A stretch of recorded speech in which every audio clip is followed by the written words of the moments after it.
Another shock from the Pacific. Longtime U.S. partners are drifting. India is reopening channels with Beijing. South Korea is voicing frustration.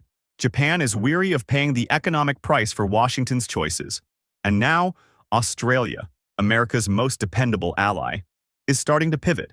Prime Minister Anthony Albanese isn't doing photo ops. He's in Beijing for real talks, signing deals, and opening direct trade channels with China.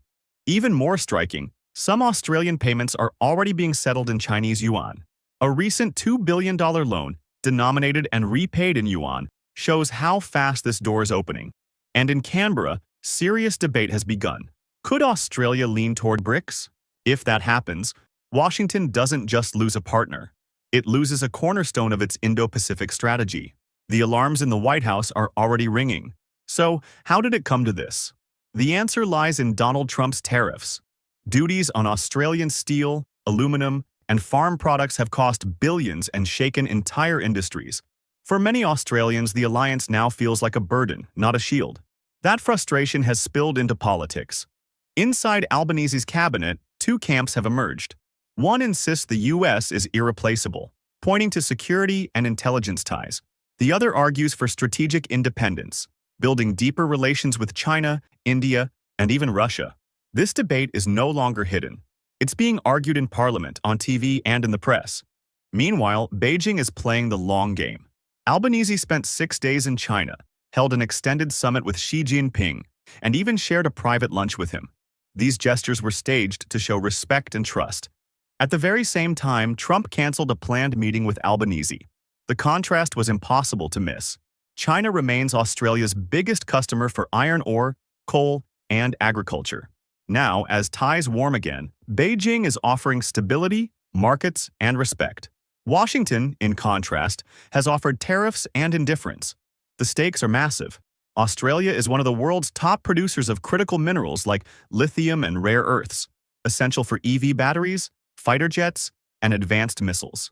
The U.S. has invested heavily in Australian mining projects to reduce dependence on China. If Australia drifts away, those supply chains fall into doubt, putting America back at Beijing's mercy. And the risks don't end with economics.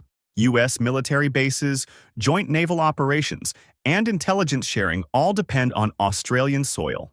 If Canberra tilts toward Beijing, the balance of power in the Pacific changes. The pressure extends beyond Australia.